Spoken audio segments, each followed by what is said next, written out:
कहानी की शुरुआत होती है और हम देखते हैं युकिडो को, जिसे सिर्फ एक नॉर्मल लाइफ चाहिए थी, लेकिन बस एक दिक्कत थी। उसके फादर जो कि एक रिलीजन के पीछे पागल हैं और एक गॉड मेटामा। एक दिन उसके फादर एक रिचुअल को निभाने के लिए उसे समंदर में गिरने वाले थे, एक बैरल में बंद करके। उसके फादर का कहना था अगर वो 3 दिन सरवाइव कर गया तो वो रिलीजन का नेक्स्ट लीडर बन जाएगा। लेकिन युकिडो अपनी जिंदगी के लिए भीख मांग रहा था, क्योंकि उसे पता था कि उससे उसकी जिंदगी खत्म हो जाएगी। लेकिन उसके फादर उसकी एक नहीं सुनते और उसे बताने लगते हैं कि गॉड मेटामा कितने महान है।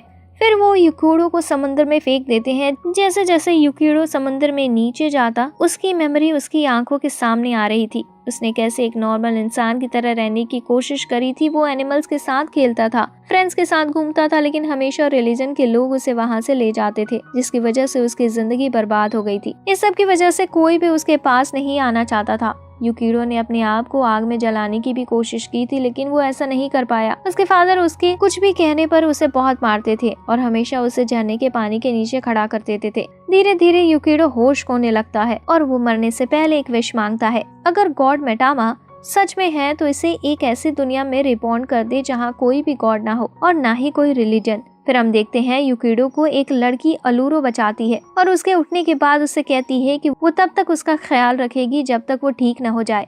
फिर अलूरो बताती है कि वो एक विलेज रेस्टोरेंट पर काम करती है। पहले तो युकिडो को कुछ समझ नहीं आता, लेकिन इधर उधर देखने के बाद उसे समझ आता है कि उसका दूसरी दुनिया में रिबॉर्न होने का सपना सच हो गया था। तो युकिडो अलूरो से नॉर्मल चीजें पूछता है कि एडवेंचरर कहाँ है, लेकिन अलूरो को कुछ समझ नहीं आता। फिर कुछ बात समझने के बाद अलूरो को लगता है कि युकिडो को एक जॉब चाहिए, तो वो उसे कहीं ले जाने लगती है। युकिडो को लगता है कि अब वो एडवेंचर और मैजिक कर पाएगा, लेकिन वो उसे एक फार्मर की जॉब दिला देती है, जिसे देखकर युकिडो गुस्से में आ जाता है। तभी एक लड़का रॉय युकिडो के पास आ जाता है और अपने बारे में बिना कुछ बताए कहने लगता है पूरे विलेज में जितनी भी लड़कियां हैं वो किसकी हैं। फिर वहाँ एक और लड़का केन आता है और युकिडो को एक चाकू दे देता है, जिसे देखकर युकिडो पूछता है पहले लेवल के मॉन्स्टर कहाँ है, लेकिन ऐसा कुछ नहीं होता और केन वो ग्रेप्स इकट्ठा करने को कहता है। फिर कुछ देर में वो सभी मिलकर बहुत सारे ग्रेप्स इकट्ठा कर लेते हैं और उन्हें समझ नहीं आ रहा होता कि अब इन सब का क्या करें। तो युकिडो सजेस्ट करता है कि हमें वाइन बनानी चाहिए, लेकिन वहाँ किसी को वाइन के बारे में नहीं पता होता। तो युकिडो सभी को वाइन बनाकर दिखाता है और सिखाता है, जिसके बाद सभी लोग युकिडो के साथ फ्रेंडली हो जाते हैं और रॉय और उसकी सिस्टर सूरी उसकी दोस्त बन जाती है। नेक्स्ट डे युकिडो फार्मिंग कर रहा था, लेकिन तभी वहाँ एक विलेजर आता है और सभी को भगाने की कहकर वहाँ से भाग जाता है। तभी युकिडो देखता है कि बड़ा बीस्ट उसके सामने आ जाता है, लेकिन रॉय युकिडो को चिंता न करने को कहता है और डार्क मैजिक टाइप का कुछ करने लगता है। युकिडो ये देखकर बहुत खुश था, क्योंकि वो फर्स्ट टाइम मैजिक देख सकता था। लेकिन रॉय अपना मैजिक स्पेल पढ़ता है और कहता है हमें तेज भागना है। वो दोनों दूर तक तेज भागने के बाद बीस्ट से बच जाते हैं, जिस पे रॉय प्राउड कर रहा था कि वो बीस्ट से बच गया। लेकिन युकिडो गुस्से में पागल हो जाता है, क्योंकि उन्होंने बीस्ट से फाइट तक भी नहीं की और उसके लिए भागना एक शर्मिंदगी थी। युकिडो रॉय का कॉलर पकड़कर बोलता है कि हमने फाइट क्यों नहीं की। तो रॉय कहता है क्योंकि हम उससे नहीं जीत सकते थे। तो युकिडो पूछता है कि तुमने ये बुक क्यों पढ़ी। तो रॉय बताता है कि इस बुक में लिखा है कैसे अलग अलग तरह के मॉन्स्टर से बचना चाहिए। रेस्टोरेंट पर वापस लौटने के बाद सूरी और बाकी सभी उनके साथ पार्टी करते हैं, क्योंकि वो बेस्ट से बचकर आ गए। युकिडो भी एंजॉय कर रहा होता है और साथ ही सोच रहा होता है ये कैसी दुनिया है, ये वो दुनिया नहीं जैसे उसने मांगी थी, लेकिन ये दुनिया भी अच्छी है, बहुत बुरी नहीं है। फिर अलूरो युकिडो से कहती है कि तुम यहाँ हमेशा के लिए क्यों नहीं रुक जाते। युकिडो सोचता है कि यहाँ कोई डीमन लॉर्ड नहीं है और उसे अब अपनी नई लाइफ एक्सेप्ट कर लेनी चाहिए और गॉड को थैंक्स करना चाहिए उसे यहाँ भेजने के लिए। कुछ देर बाद रॉय युकिडो को एक ऐसी बुक के बारे में बताता है जिसे पढ़ना मना होता है और यहाँ तक कि उसकी बात करना भी मना होता है। युकिडो के दिमाग में तुरंत आता है शायद उस बुक से वो इस दुनिया के सीक्रेट पता कर सके। फिर युकिडो रॉय से बुक के बारे में पूछता है तो रॉय उसे बताता है, लेकिन युकिडो को पता चलता है कि वो बस एक नॉर्मल लव स्टोरी वाली ही बुक है। फिर अलूरो युकिडो और रॉय अगले दिन सिटी में जाते हैं और बुक को पढ़ने के लिए, और रॉय युकिडो को बताता है कि किसी से भी विलेज के बारे में मत बताना। युकिडो को समझ नहीं आता तो वो रॉय से पूछता है कि ऐसा क्यों। तो रॉय उसे बताता है कि सिटी के लोग विलेज वाले लोगों को कुछ खास पसंद नहीं करते। फिर वो सभी बुक शॉप तक पहुंच जाते हैं। बुक को देखते ही सभी युकिडो को छोड़कर एक्साइटेड हो रहे थे, लेकिन जब युकिडो उस बुक को देखता है तो वो एक नॉर्मल बुक ही होती है, पर अलूरो को उससे भी ज्यादा पसंदीदा बुक मिल जाती है।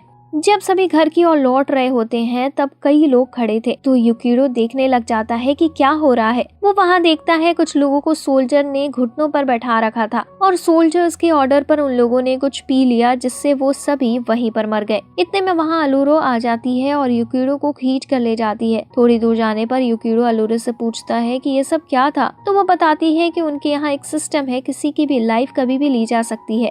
युकिरो हैरान हो जाता है और कहता है कि फिर तो वो कभी भी मर सकते हैं। लेकिन इतने में रॉय आता है और बताता है कि ऐसा नहीं हो सकता, क्योंकि उनका विलेज अलग है। फिर दोनों आगे जाने लगते हैं। अलूरो अपना नाम और उसके सिस्टर का नाम अगले टारगेट्स में देखती है। उसी रात युकिरो सोने की कोशिश कर रहा था, पर इतने में अलूरो वहाँ आ जाती है और वो पूछता है कि तुम यहाँ क्या कर रही हो। तो अलूरो बताती है कि उसने जो अपनी बुक में पढ़ा था उसे रियल में करना है। फिर हम देखते हैं कि युकिरो को रस्सी से बांध दिया है। फिर अलूरो बताती है कि ये विलेज एक आइसोलेशन कैंप है। फिर अलूरो एक बैंड देखती है और बताती है जो भी डेथ से डरता है या कंट्री के रूल नहीं मानता उसे यहाँ भेज दिया जाता है। फिर वो बताती है युकिरो और उसे अलग है, उसके पास कोई बैंड भी नहीं है। फिर वो सभी के साथ मिलजुल कर रहता है, न कि औरों की तरह रहता है जो कि उनकी इज्जत ही नहीं करते। पर युकिरो सभी को अपनी फैमिली की तरह मानता है। फिर युकिरो भी अपनी पिछली जिंदगी के बारे में बताता है। उसे भी लोगों ने अपने से दूर कर दिया था और उसके साथ भी कोई नहीं रहता था। फिर अलूरो युकिरो का लॉकेट देखती है और कहती है कि ये बहुत खूबसूरत लग रहा है। ये वो अकेली चीज थी जो युकिरो इस दुनिया में लाया था। जब युकिरो को याद आता है उसके फादर ने बताया था ये एक प्रोटेक्टर चार्म है, तो वो उसे अलूरो को दे देता है। फिर बहुत रात हो जाती है तो वो अपने रूम में लौट जाती है। नेक्स्ट मॉर्निंग युकिरो उठता है और देखता है कि रेस्टोरेंट बंद है, तो वो सोचता है कि हो सकता है अलूरो और सूरी ने आज का ब्रेक ले लिया हो। लेकिन बाहर युकिरो रॉय को बहुत पीता हुआ और जमीन पर गिरा पाता है। तो युकिरो उसे पूछता है कि क्या हुआ, तो रॉय बताता है सिस्टर को सोल्जर ले गए। आज उनका मौत का दिन था और विलेज के लोग उनके लास्ट टाइम में उनसे मिल नहीं सकते। रॉय ने उन्हें रोकने की कोशिश की पर वो कुछ न कर सका, तो वो युकिरो से माफी मांगता है। लेकिन युकिरो बिना कोई टाइम वेस्ट करे उन्हें बचाने निकल जाता है कैन के साथ। दूसरी तरफ अलूरो अपने आंखों के सामने अपने सिस्टर की डेथ देखती है। इतने में एक सोल्जर स्वॉर्ड से अलूरो को भी मारने वाला होता है, पर इतने में युकिरो बहुत स्टाइलिश एंट्री मारता है और 2 सोल्जर को गिराकर उन्हें मारने लगता है। ये युकिरो का फर्स्ट एडवेंचर था। बहुत सारे सोल्जर युकिरो को घेर लेते हैं, तो युकिरो चिल्लाकर पूछता है कि वो ऐसा क्यों कर रहे हैं। तो सोल्जर का कप्तान उसे बताता है कि वो मरने से डरते हैं, एक दिन सभी को मरना है, तो ये लोग डरते क्यों हैं। लेकिन बिना कोई टाइम वेस्ट करे वो युकिरो के पेट में स्वॉर्ड मार देता है। ये देखकर अलूरो युकिरो के लिए चिल्लाती है, पर वो अलूरो को भी मार देता है। युकिरो वो लॉकेट देखता है जो उसने अलूरो को दिया था, तो वो उसे पकड़ता है और उसके दिमाग में उसके फादर के शब्द आने लगते हैं कि गॉड मैटामा उसे जरूर बचा लेंगे। तो युकिरो लॉकेट पकड़ता है और गॉड मैटामा से सिस्टर को बचाने के लिए कहता है। अपनी जिंदगी में पहली बार युकिरो वो लाइंस कहता है जो उसके फादर कहते थे। इतने में वो लॉकेट चमकने लगता है और आसमान में चला जाता है। फिर आसमान में बहुत तेज बिजली चमकने लगती है। फिर आसमान से सूरज जैसा एक आग का गोला दिखाई देता है और उसमें से एक छोटी बच्ची निकलती है और आते ही युकिरो को गले लगा लेती है। लेकिन युकिरो अब सांस नहीं ले रहा था, तो ये देखकर वो लड़की सभी सोल्जर्स को अपने पावर्स से मार देती है और सेम टाइम युकिरो और सिस्टर्स को भी जिंदा कर देती है। युकिरो होश में आने पर उस लड़की को देखता है और समझ नहीं पा रहा होता है कि वो कौन है। इतने में वो युकिरो के सर पर बैठ जाती है। फिर युकिरो उससे पूछता है कि वो कौन है।